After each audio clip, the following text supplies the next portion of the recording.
여러분과 함께 상한 갈대라는 제목으로 은혜를 나누고자 합니다.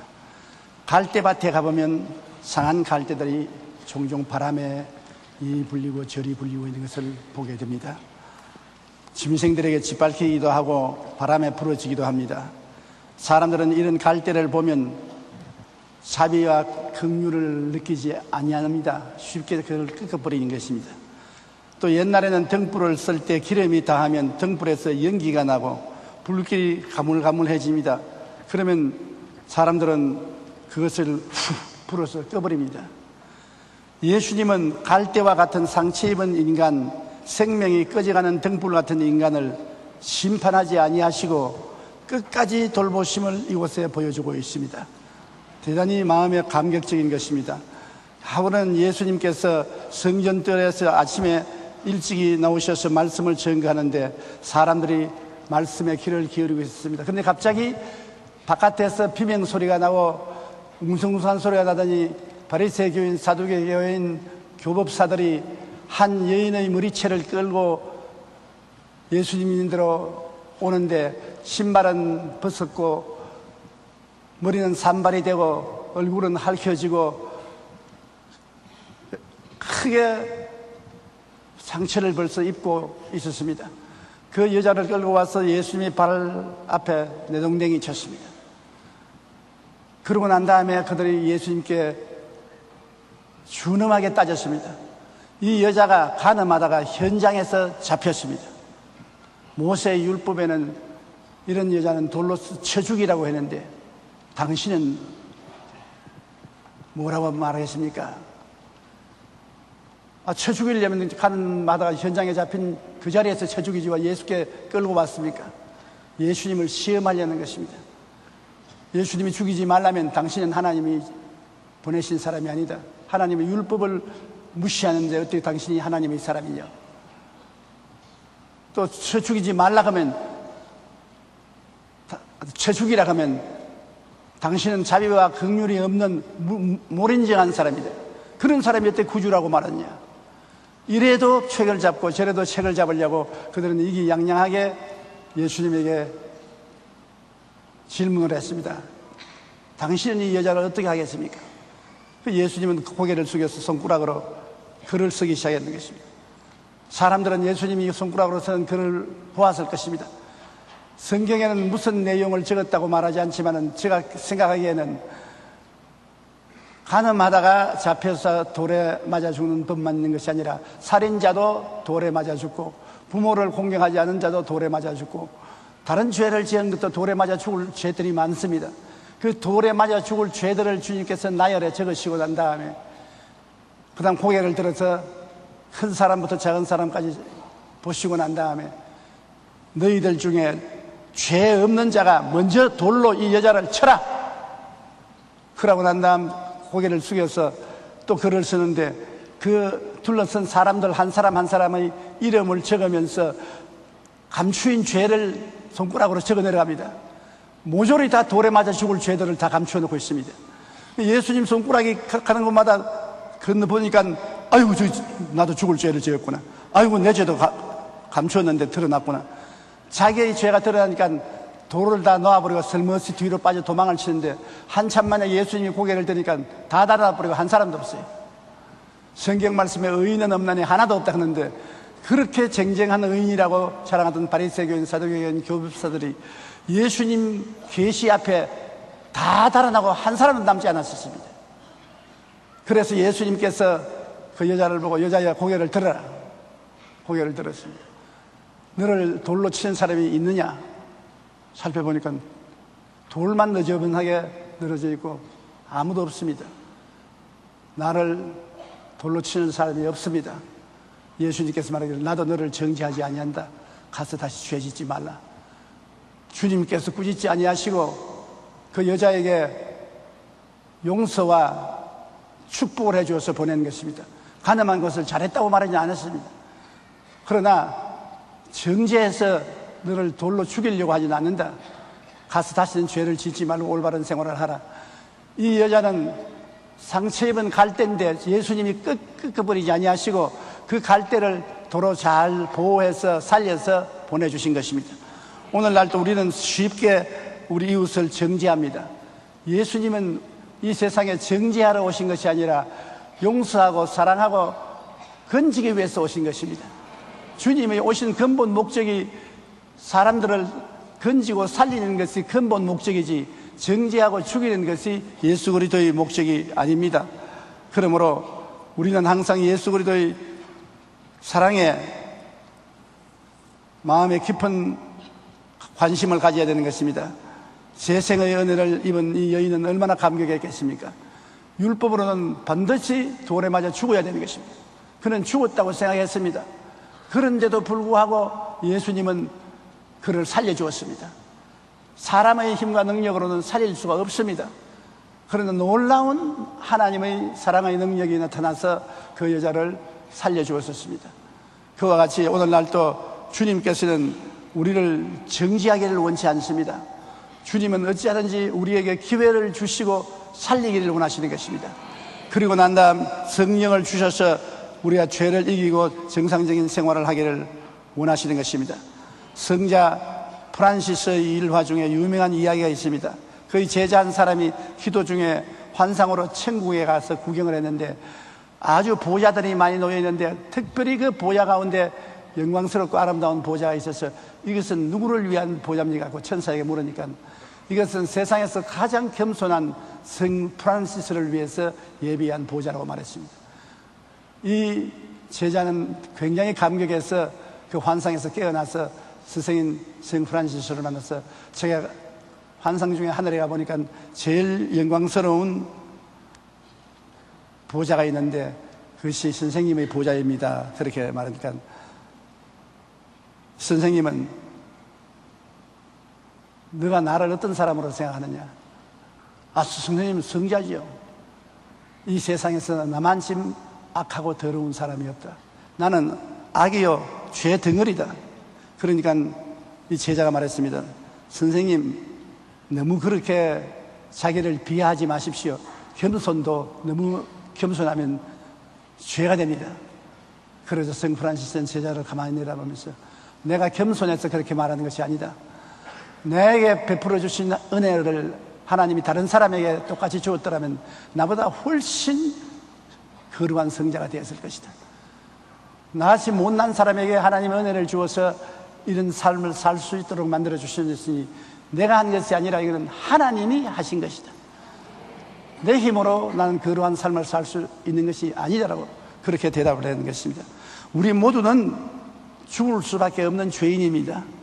그러나 우리를 하나님이 택해서 불러서 성령으로 죄인인 것을 깨닫게 해주시고 우리를 도우사 회개하게 해주시고 예수님의 피로 용서하시고 거듭나게 만들어주신 것은 우리가 한 것이 아니라 하나님이 해주신 것입니다. 만세전에 하나님이 안 택했으면 우리가 주님을 알 택이 없습니다. 또 주님이 보혈을 흘려주지 않으셨으면 우리 죄악 덩어리를 씻을 수 없습니다. 성령이 오셔서 우리를 거듭나게 해서 우리의 영의 눈을 열어주지 아니하시면 영의 세계를 알 도리가 없습니다. 모두 다 하나님께서 해주셨지 우리가 한 일은 아무것도 없습니다. 우리는 오직 하나님이 이끌어 주신 대로 순종하여 따라가며 믿고 나왔을 따름인 것입니다. 하나님의 은혜로 말미암아 우리는 이 큰 축복을 받았습니다. 모든 것이 은혜지 우리가 자랑할 것이 아무것도 없는 것입니다. 그러므로 예수님께서는 오늘날도 상한 갈대를 끌지 않습니다. 우리는 우리 주변에 상한 갈대를 많이 봅니다. 우리 이웃에서도 상한 갈대가 되어 있는 남녀를 보고 우리 주위에도 상한 갈대가 된 남녀를 봅니다. 상처를 입고 낙심하고 좌절하고 사람들에게 손가락질을 받는 사람을 봅니다. 사람들은 손가락질하고 같이 있기를 원치 않습니다. 그럼에도 불구하고 예수님은 그런 사람의 상처를 첨해주고 고쳐주고 재기할 수 있도록 도우시는 역사를 하시는 것입니다. 그러므로 예수님이 이 세상에 잘못나고 버림받고 슬픔당하고 괴로운 사람들을 떠나지 않습니다. 그 상처 입은 갈대를 주님께서 끊지 않고 끝까지 살려내려고 주님께서 노력하고 계신 것입니다. 주님께서 잘나고 힘있고 능력 있는 사람을 구해서 살리려고만 하지 않습니다. 그렇기 때문에 나같이 못난 사람, 나같이 상처투성인 사람, 나같이 죄 많은 사람을 하나님이 관심을 가져주겠느냐고 걱정하지 마십시오. 하나님은 여러분 죄인을 사랑하기 위해서 예수님을 보내주신 것입니다. 우리는 한 푼의 가치도 없는데 예수님을 보내서 그 고귀한 피를 흘렸습니다. 너무 비싼 값을 주셨습니다. 우리는 그는 값이 나가지 않습니다. 그럼에도 하나님은 값도 안 나가는 우리를 구하기 위해서 그 아들 예수님의 보배로운 피를 흘려주셨으니 그 하나님의 사랑에 우리가 감동하지 아니할 수 없는 것입니다. 사랑하지 않는다면 그렇게 할 이유가 없는 것입니다.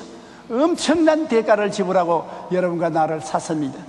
그러므로 이 하나님의 은혜에 우리는 늘 감격해야 될 것입니다.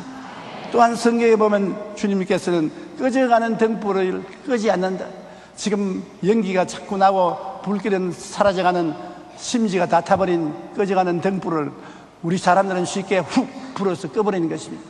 그러나 예수님은 그것을 도로 살려놓습니다. 예수님께서 정오에 사마리아를 지나가다가 우물가에 앉았습니다. 점심때가 되니까 제자들은 시내로 음식을 사러 갔었습니다. 예수님이 우물가에 앉아있는데 사마리아의 한 여자가 물통을 어깨에 걸머쥐고 우물가에 와서 주위를 살펴보지도 아니하고 그대로 물을 기르기 시작한 것입니다. 예수님께서 그 여자를 보고 여자여 물을 내게 좀 주십시오. 깜짝 놀랍니다. 여자가 당신 유대인으로서 사마리아인 여자인 나에게 어떻게 물을 달라고 합니까? 그 당시에 유대인들은 사마리아인들을 괴로 취급했습니다. 사람으로 취급 안 했습니다. 그런데 이 여자는 더구나 정오에 물을 기르러 왔습니다. 물은 아침에 기르러 오든지 저녁에 기르러 오지 쨍쨍 해가 비치는 정오에 안 옵니다. 정오에 온 이유는 이 여자는 사마리아에서 모두 다 손가락질 받는 소외된 사람인 것입니다. 그러므로 사람을 피해서 안 올 때 정오에 우물 기르러 왔습니다. 마음속에 이미 정죄받았고 마음속에 버림받은 심정을 가지고 있는 여자인 것입니다. 죄 많은 여자인 것입니다. 그런데 예수님이 이 여자에게 물을 달라고 하니까 이 여자가 기겁을 했습니다. 그러니까 예수님이 하신 말씀이 물을 좀 달라는 자가 누군지 네가 알았다면 네가 오히려 물을 구했을 것이요 내가 생수를 내게 줄 것이야. 뭐요? 생수를요? 이 우물물이 얼마나 깊은데 당신은 물길을 두루발 데가 없으면서 어떻게 생수를 퍼냅니까? 이 우물은 우리 조상 야곱이 그 자녀들에게 파준 것이고 그 자녀들이 이 우물을 먹었는데 당신은 우리 조상 야곱보다 크니까. 예수님께서 그 여자를 보시고 이 물을 마시는 자는 다시 목마르진다. 또 물길로 오고 또 물길로 온다. 내가 주는 물을 마시는 영원히 목마르지 않고 다시 물길로 올 필요 없다. 그렇다면 그 물을 내게도 좀 주십시오. 나도 물길로 오지도 말고 목마르지도 않게 해 주십시오. 예수님이 고개를 끄덕끄덕하면서 당신 남편을 데리고 오너라. 여자가 고개를 푹 숙이면서 난 남편이 없나이다. 예수님이 맞다. 맞았어요. 당신은 남편이 5이 있었는데 5하고 다 헤어지고 이제 6번째 오다 가다 만난 사람과 살고 있다고. 눈을 크게 뜨고 당신 집은 선지자군요. 내 삶을 낱낱이 다 알고 있는데요. 사람들은 예배할 처소가 예루살렘에 있다고 하는데 우리는 사마리아에서 예배를 드린다. 주님께서 사마리아에서도 말고 예루살렘에서 말고 이제는 신령과 진정으로 예배할 때가 왔나니 지금이 그때라. 하나님은 신령과 진정으로 예배하는 자를 찾으시나니라.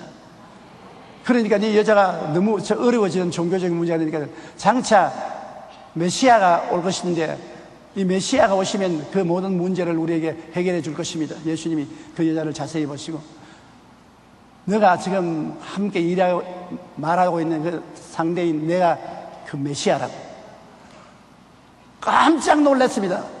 물동이도 두레박도 다 내버리고 그는 화닥닥 일어나서 그 길로 시내로 뛰어들어갔습니다. 사람들을 피하던 그가 예수님을 만나자 그 생에 순식간에 변화가 다가왔습니다. 죄의 용서와 새로운 삶의 의미와 가치가 마음속에 홍수처럼 다가왔습니다.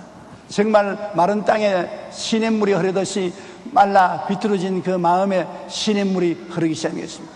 그는 나가서 사람들에게서 여러분 나를 따라와 보십시오. 나의 살아온 생애를 낱낱이 들여다보고 아시는 분을 만났는데 메시아입니다. 이분이 메시아인 것 같습니다. 한번 와보십시오.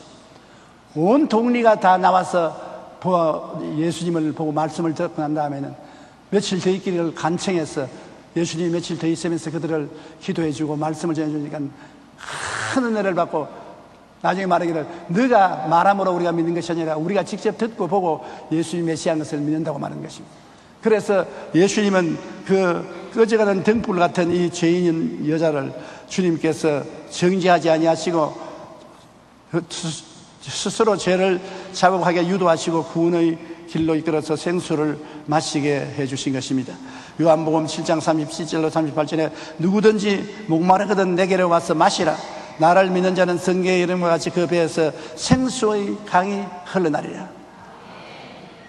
강이 흘러나리면 강가에는 오곡백가가 물어있게 되는 것입니다. 강가에는 모든 생명이 살아나는 것입니다. 사막에 강물이 말라지면 모든 생물은 다 죽어버리는 것입니다. 우리의 마음속에 예수님이 주시는 생수의 강이 흐르면 믿음, 소망, 사랑, 의, 평강, 희락 모든 것이 살아 일어나는 것입니다. 모든 즐거움과 행복이 살아서 일어나는 것입니다. 우리는 예수의 생수의 강을 반드시 마셔야 되는 것입니다.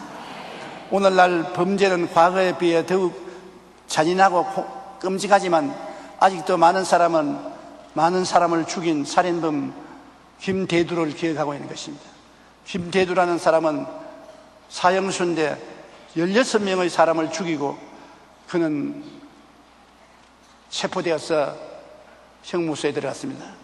그리고 형무소에 있을 동안에 내 영혼을 받아주소서라는 간정집을 내었고 사형장에서 찬송소리라는 제목으로 책을 지었던 것입니다.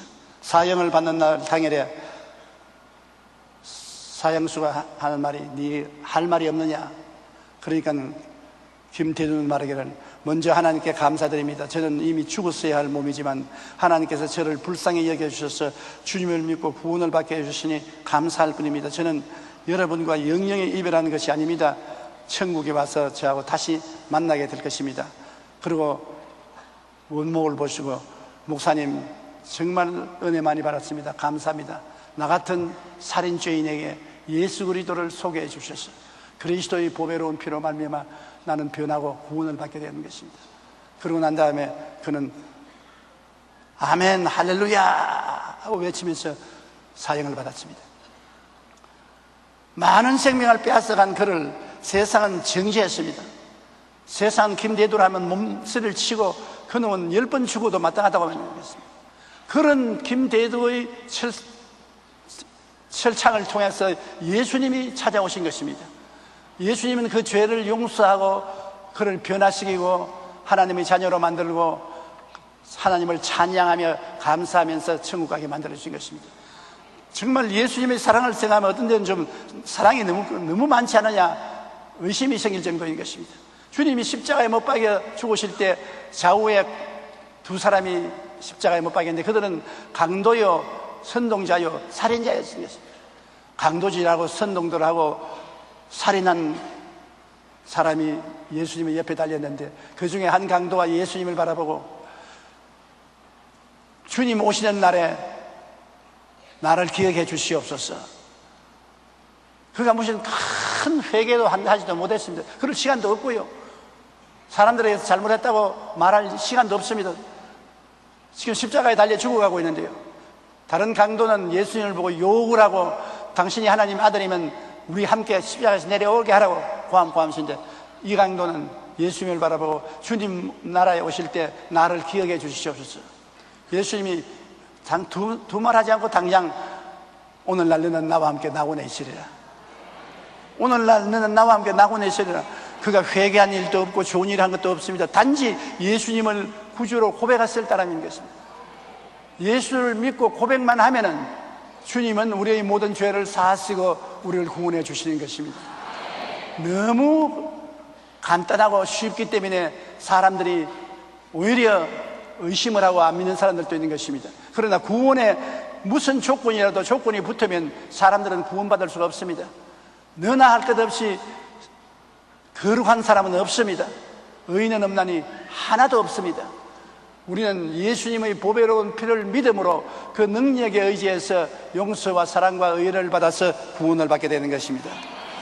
많은 생명을 앗아간 김대두 같은 사람도 정죄하지 아니하시고 생명이 꺼져가는 등불 같은 그에게 회개의 기회를 주시고 영원히 목마르지 않는 생명수를 마실 수 있는 사랑과 은혜를 주신 주님께서는 여러분에게 말로 다 할 수 없이 생명수를 주시고 하나님이 감사와 찬양을 하도록 만들어 주시는 것입니다. 우리는 예수를 믿고 난 다음에 율법과 사랑과 은혜에 대한 대조를 종종 합니다. 율법은 뭘 하는 것이냐? 구약의 율법은 약 600여 가지가 있는데 그 중에 가장 중심되는 것이 십계명이지요. 율법은 죄를 정지하고 심판하는 일을 하는 것입니다. 율법은 우리 잘했다고 칭찬하기 위해서 준 것이 아닙니다. 죄를 지적해서 드러나게 하고 죄인을 심판하기 위해서 율법을 주신 것입니다. 로마서 3장 19절로 20절에 우리가 알거니와 무릇 율법이 말하는 바는 율법 아래에 있는 자들에게 말하는 것이니 이는 모든 입을 막고 온 세상으로 하나님의 심판 아래에 있게 하려 하심이라. 그러므로 율법의 행위로 그의 앞에 의롭다 하심을 얻을 육체가 없나니 율법으로는 죄를 깨달음이라. 율법 아래서 의롭다함을 얻을 육체가 없습니다. 모든 사람이 다 죄를 지었으니 하나님의 영광에 이르지 못합니다. 제가 청주에서 부흥회를 하면서 사람들이 그때 많이 모였는데 여러분 중에 죄를 한 번도 안 지은 사람이 있으면 손들어 보십시오. 내가 상을 주겠다고. 그러니까 한 30대 젊은이가 손을 탁 들고 일어나죠. 모든 사람이 탄성을 했습니다. 저도 아주 혼비백산했습니다. 그래서 아니 여태까지 살면서 죄를 한 번도 안 지었다니 여기 한번 나와 보십시오. 그러니까 그 옆에 있는 젊은 여성이 막 이래요. 그러면 왜냐하니까 우리 이 남편은 미쳐서 병 고치러 나왔습니다. 그래서 결국 보니까 미친 사람만 자기가 죄를 안 지었다고 말하지 정상적인 사람은 자기의 죄가 없다고 말한 사람이 없는 것을 발견했습니다. 모든 사람이 다 죄책을 가지고 있는 것입니다. 율법 아래 비추어 보면 죄 없는 사람이 아무도 없는 것입니다. 죄를 많이 짓고 적게 지은 차이는 있을지 몰라도 죄가 제외 없는 것은 없습니다. 네덜란드의 한 시인이 꿈에 천국을 갔는데 한 천사가 그를 맞으며 금빛 나는 책을 보여주었습니다. 시인은 천사에게 그 책이 무슨 책이냐고 물으니까 당신의 일생을 기록해 놓은 책이라고 말했었습니다. 시인은 자신의 삶을 기록했다는 말을 호기심이 생겨 첫 장을 열어보았습니다. 거기에는 깨알같이 차곡차곡 기록해 놓은 글이 있었습니다. 시인이 내용을 묻자 천사는 당신의 악한 행동을 다 적어놓은 것이라고 했어요. 얼마나 악한 행동이 많은지 몰라요. 시인은 덜컥 두려운 마음이 들었습니다. 그래서 천천히 다음 장을 넘겼는데 이번에는 아까보다 더 많은 글씨가 가득했습니다. 천사는 당신이 했던 사악한 말들이 여기에 다 기록되어 있습니다. 나쁜 말한 말이 다 여기에 기록되어 있습니다. 다음 장은 이보다 더 많은 글씨로 빽빽하게 들어차 있었습니다. 이번에도 천사가 설명을 해주는데 이것은 당신에게 있던 악한 생각들이 기록되어 있습니다. 시인은 이제 더 이상 다음 장을 넘길 자신이 없었습니다. 그러나 천사가 넘겨주는데 온통 검정색으로 칠해져 있었습니다. 너무나 놀랍고 두려워서 그에게 천사는 이것이 당신의 악한 마음이라고 말하는 것입니다. 그리고 덧붙였습니다. 검은 마음에서 악한 생각이 나오고 악한 생각에서 악한 말과 행동이 나온다는 것입니다. 그래서 시인은 자신이 얼마나 큰 죄인 덩어리인가를 깨닫고 회개했다는 말을 보았었습니다. 우리 스스로를 마음에 가슴에 손을 얹고 생각하면 죄 덩어리지요. 한경희 목사님이 세상을 떠시기 전에 하신 말씀이 있습니다. 기독교 신문 기자가 한경희 목사님이 평생 살아온 삶을 한마디로 말해 주십시오. 그러니까 나는 죄 덩어리입니다. 죄 덩어리인 나가 하나님의 자비와 긍휼을 힘입고 구원을 받아 천당으로 갑니다. 우리가 한경희 목사는 우리 한국의 최대의 목사로서 존경을 하고 있는 것입니다. 그러나 그분이 그렇게 훌륭하고 올바른 삶을 살았지만은 자기 스스로가 자기를 볼 때는 죄악 덩어리라고 말했습니다. 나는 죄 덩어리입니다. 의로운 사람일수록 자기가 더 죄인인 것을 깨닫고, 죄가 많은 사람일수록 자기가 의롭다고 말하는 것입니다. 그러므로 우리는 모두 다 이와 같이 죄를 정죄하고 심판하는 율법 앞에 서면 온통 죄 덩어리입니다. 저도 그렇고 여러분도 그렇고 하나님 앞에 서면 죄 덩어리가 되어서 못 섭니다. 예수님의 피로서 우리가 목욕을 했기 때문에 하나님 앞에 설 수 있지요.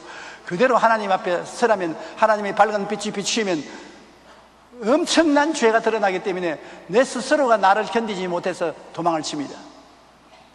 장마가 지나고 난 다음에 끄적대기를 덜치면 그 밑에서 벌레들이 불이 나게 전부 달아나는 것입니다. 햇빛이 비치지 않을 때는 그 끄적대기 밑에서 잘 살았는데 햇빛이 비치니까 견디지 못해서 산지사방으로 다 달아납니다. 하나님의 의로운 빛이 아직 적극적으로 비치지 않으니까 우리가 지상에서 살아있지, 하나님의 영광의 광채가 직접 우리에게 비추면 살아있을 사람은 없습니다. 그렇기 때문에 하나님을 보고 살아있을 사람이 없다는 말은 바로 그것입니다. 하나님의 그 의로운 영광의 광채에 우리 죄인이 견디지 못합니다. 오직 우리의 죄를 대신 짊어지고 십자가에서 몸짓고 피 흘려 우리 죄를 청산해 주신 예수께 의지해서 우리는 용서를 받은 의인인 것입니다. 우리는 의인은 의인인데 행동으로 의인이 된 것이 아니고 용서받은 의인인 것입니다. 의라는 것은 죄를 한 번도 안 지은 상태가 의입니다. 평생에 죄를 한 번도 안 지어야 의인이 되는 것입니다. 근데 우리는 하나님의 의인이라고 말합니다. 예수님의 피 때문에 하나님이 우리를 의인으로 불러주시는 것입니다. 보혈을 의지하지 않으면 안 되는 것입니다. 율법을 지키는 사람은 모두 다 위선자입니다. 나는 율법을 지키고 삽니다. 위선자입니다. 거짓말쟁입니다. 율법을 다 지키고 사는 사람이 어디 있습니까? 갈라디아서 3장 10절로 11절에 무릇 율법 행위에 속한 자들은 저주 아래 있나니 기록된 바 누구든지 율법책에 기록된 대로 모든 일을 항상 행하지 아니하는 자는 저주 아래 있는 자라 하였음이라. 또 하나님 앞에서 아무도 율법으로 말미암아 의롭게 되지 못할 것이 분명하니 이는 의인은 믿음으로 살리라 하였음이라.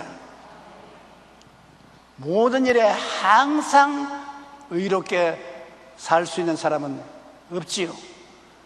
그러므로 율법 앞에서 다 정죄되고 죄인으로 드러나는 것입니다. 우리는 믿음으로 말미암아 의롭게 되지 율법을 지켰다고 어깨에 힘주는 사람인 것이면 그 사람은 위선자인 것입니다. 무슨 일이 생기면 법대로 합시다. 법대로 해요. 법대로 하면 살아남을 사람이 아무도 없어요.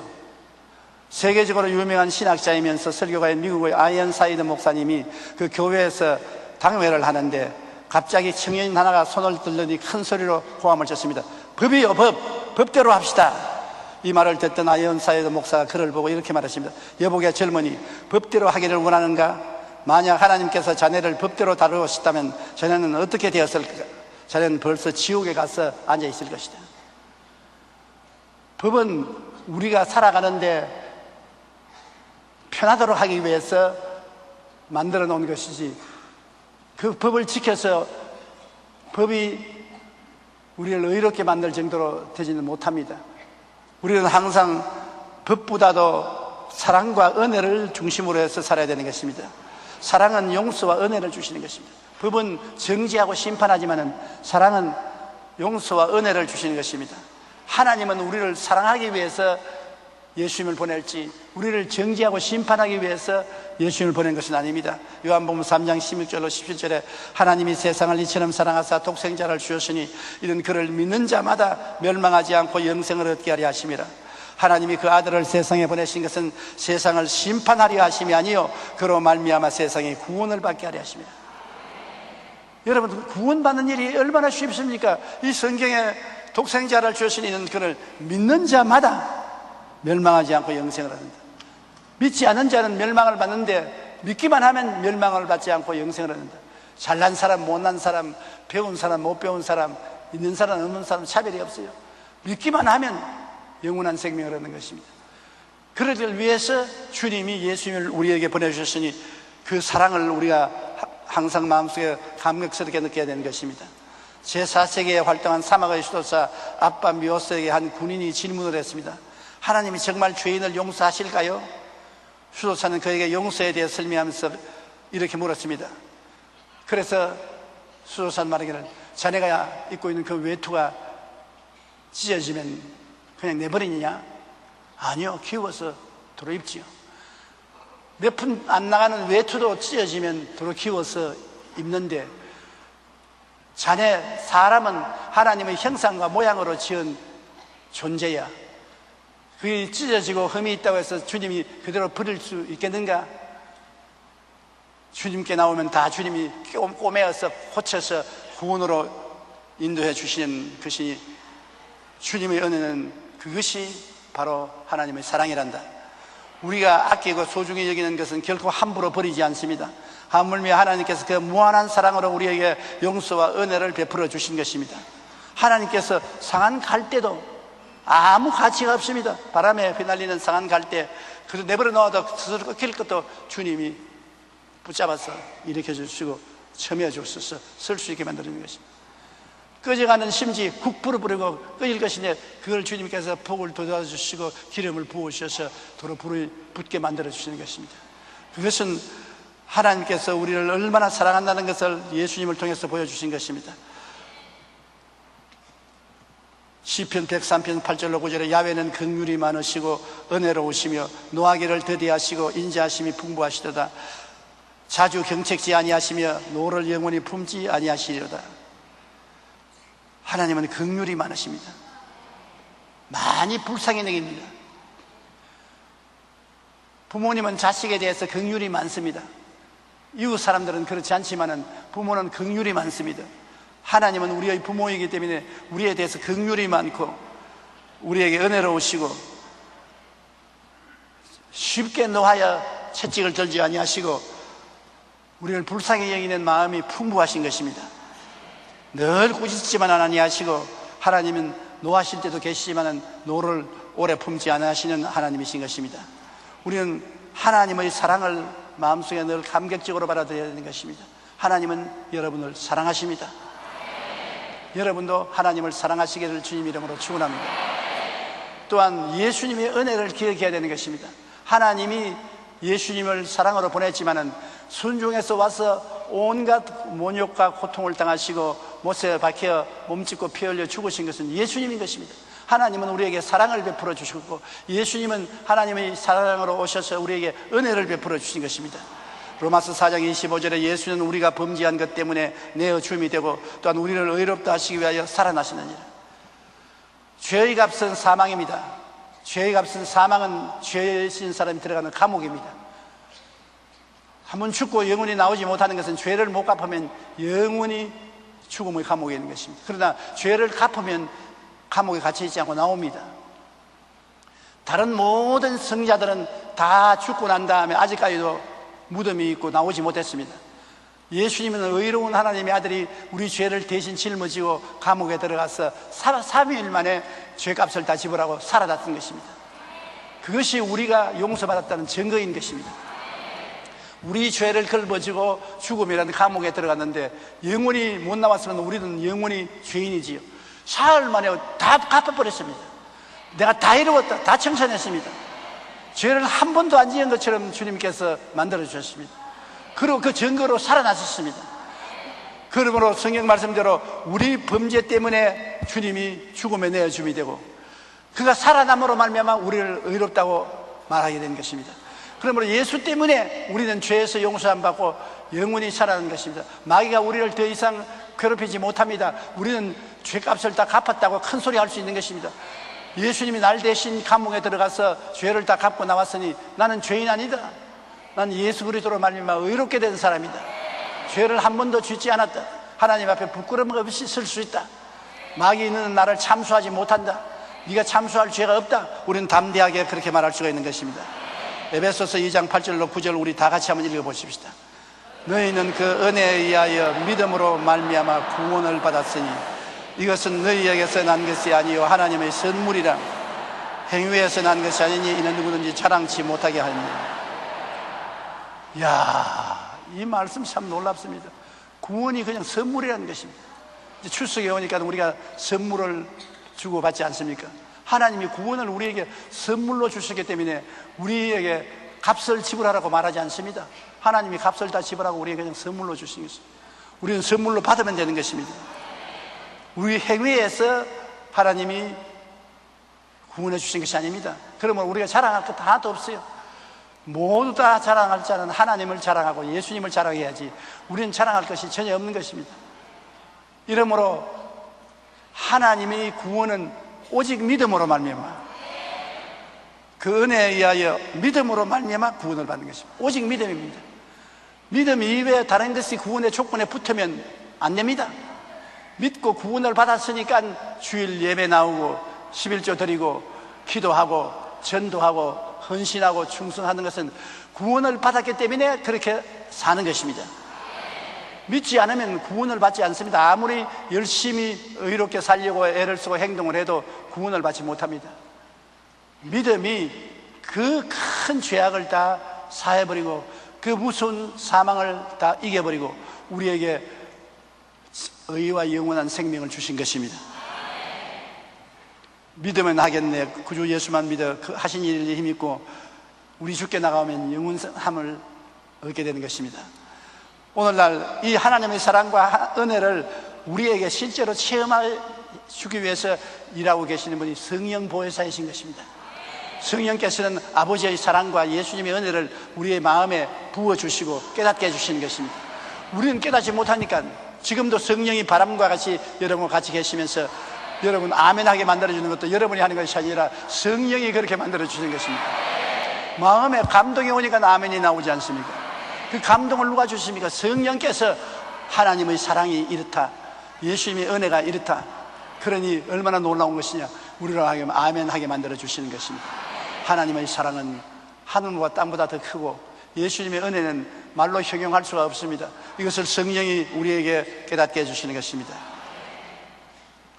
이제 우리가 예수를 믿으면 성령이 그 하나님의 사랑과 예수님의 은혜를 가지고서 우리를 의와 진리의 거룩함을 입은 새 사람으로 만들어주는 것입니다. 우리 힘으로 새 사람이 안 됩니다.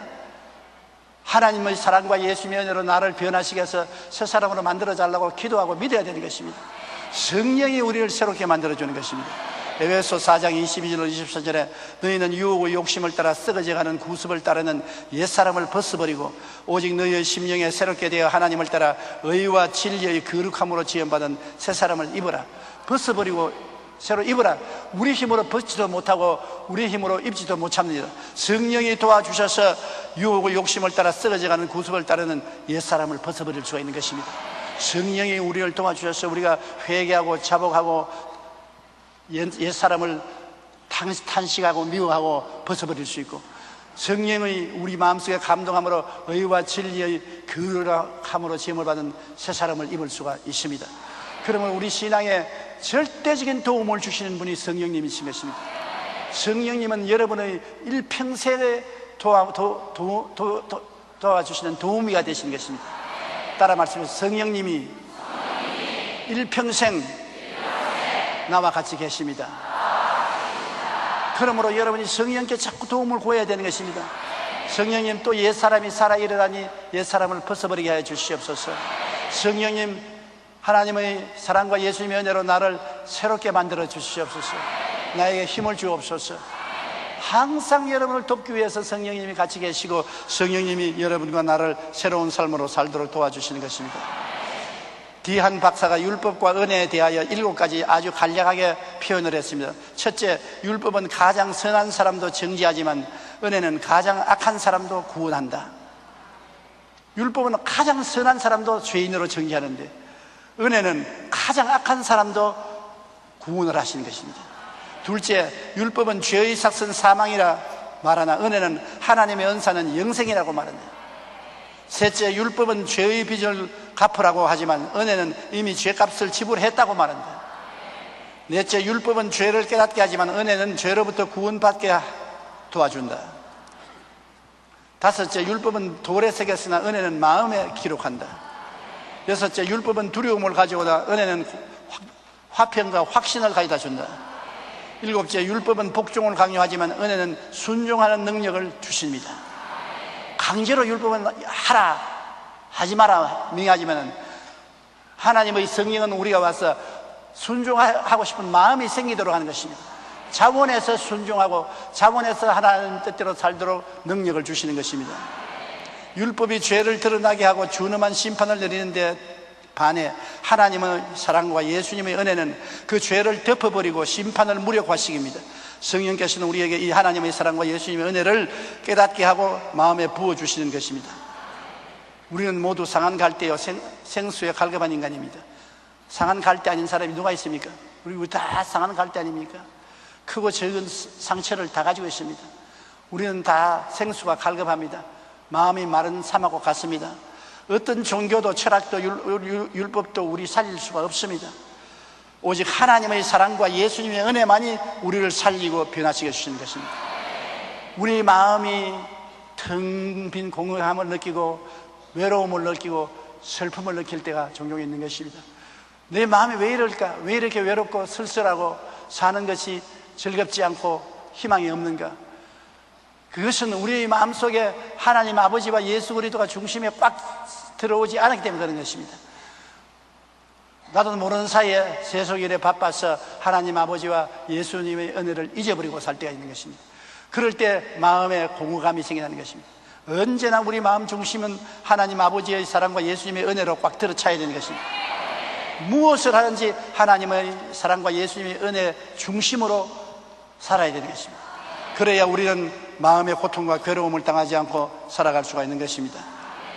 릭 윌렌 목사는 만나고 싶은 예수라는 그의 책에서 현대 경영의 아버지이며 20세기의 가장 명석한 사상가 중 한 사람인 피터 드러커에 대한 이야기가 있습니다. 몇 년 전에 릭 윌렌 목사가 피터 드러커의 집을 방문하여 어떻게 예수 그리스도를 당신같이 훌륭하고 지혜가 많고 돈이 많은 사람이 예수님을 구주로 받아들이게 되었습니까? 묻자 그는 잠시 생각하더니 이렇게 대답했습니다. 마침내 은혜를 깨닫던 그날 세상이 이보다 더 수지만한 일이 없다는 것을 알았다고. 예수 그리스도의 은혜를 깨닫고 나니까 세상에 어떤 일도 이것보다 더 수지만한 일이 없다. 은혜로 말미암아 영생을 얻게 되는 것을 보니 그 수지가 얼마나 많습니까? 세상 다른 일보다도 그런 수지가 많은 일이 없다는 것입니다. 어떤 종교도 철학도 명석한 사상과 신학도 과학도 우리를 살리지 못합니다. 오직 하나님의 사랑과 예수님의 은혜만이 우리를 살리고 성령의 역사로 우리를 변화시켜 주는 것이기 때문에 정말로 수지가 맞는 일인 것입니다. 우리의 힘과 노력으로 되는 것이 아니고 하나님의 사랑이 오시고 예수님의 은혜가 우리를 감싸 주시고 성령이 우리를 붙들어서 변화시켜 주시고 우리는 그 가운데서 하나님의 축복을 받아서 택하신 족속이요 왕같은 제사장이요 거룩한 나라요 그 소유된 백성이 되고 하나님의 영원한 영광을 선물로 받게 되었으니 수지 맞았어요? 안 맞았어요? 아주 수지 맞았죠. 정말로 축복을 받은 것입니다. 우리는 하나님 아버지와 우리 주 예수님과 성령 삼위일체 하나님께 너무나 감사하고 항상 영광과 찬송을 돌려야 됩니다. 하나님 아버지가 모든 것을 다 계획하시고 예수님은 아버지의 계획을 따라 모든 것을 다 실천하시고 성령님은 예수님이 실천한 모든 것을 우리에게 깨닫게 해주시고 나누어 주시는 것입니다. 그렇게 행하시는 역사는 다르지만 아버지와 아들과 성령은 한 하나님이시라는 것을 알아야 되는 것입니다. 그러므로 우리가 아무리 상한 갈대가 되더라도 아무리 꺼져가는 심지 같은 인생이라도 하나님 아버지의 사랑과 예수님의 은혜와 성령의 축복은 우리를 떠나지 않는 것입니다. 내가 부러진 갈대라고 낙심하지 마십시오. 나는 아무도 인정해 주지 않는 꺼져가는 등불이라고 낙심하지 마십시오. 하나님이 여러분을 무시하지 않는데요, 예수님이 여러분을 사랑하는데요, 성령이 여러분과 같이 계신데요, 우리가 사람의 평론에 좌우될 것 없습니다. 사람은 우리에게 영생을 주지 못합니다. 오늘 있다가 내일 사라지는 사람이 무슨 힘이 있습니까? 모든 인생은 풀과 같고 연기와 같은 것입니다. 풀은 시들고 연기는 사라지는 것입니다. 영원한 아버지와 예수님과 성령님이 여러분을 두 손을 내밀어 끌어안고 사랑하시는 것입니다. 그리고 하나님의 영원한 천국에 참여하기를 원하시는 것입니다. 그것이 제일입니다. 돈도 사라집니다. 지위도 사라집니다. 명예도 사라집니다. 권세도 사라집니다. 청춘도 사라지는 것입니다. 저는 착각을 하고 살고 있는 것이다. 지금 또 17살 같은 마음이 생겨요. 내가 17살이라고 착각을 하지. 그런데 박수 칠 것이 못 되는 것이 실제로 알고 보니까 73살이에요. 이런 착각을 하고 우리가 사는 것입니다. 이 세상에 손에 무엇을 쥐고 있으면 영원히 내 것인 줄 알지만은 착각입니다. 다 물거품을 손에 쥐는 것입니다. 쥐었다고 하면 꺼져버리고 마는 것입니다. 오직 영원한 것은 하나님 아버지의 사랑과 예수님의 은혜와 성령의 역사밖에는 영원한 것이 없습니다. 항상 이 영혼을 가슴에 품고 그 영혼의 가슴에 안겨 사는 여러분 되시기를 주님 이름으로 축원합니다. 우리 기도드리겠습니다. 사랑이 많으시고 거룩하신 우리 아버지 하나님, 우리 아버지 하나님의 사랑과 예수님의 은혜는 상한 갈대도 꺾지 아니하시고 꺼져가는 심지도 끄지 아니하시고 심판의 그날까지 주님께서 돌보아 주시니 감사드립니다. 우리는 용기와 담력을 얻고 하나님 앞에 나오고 예수님께 의지하오니 하나님 붙들어 주셔서 다시 살아나고 다시 힘을 얻고 일어설 수 있도록 도와주시옵소서. 성령이여 우리의 둔한 마음을 밝혀주시옵시고 우리를 변화시켜 주시고 항상 주님을 즐겁게 하는 의와 진리의 거룩함으로 지음을 받은 새 사람을 입고 살게 하여 주시옵소서. 하나님의 기적을 우리에게 충만히 채워주시옵소서. 예수님 이름으로 기도드립니다. 아멘.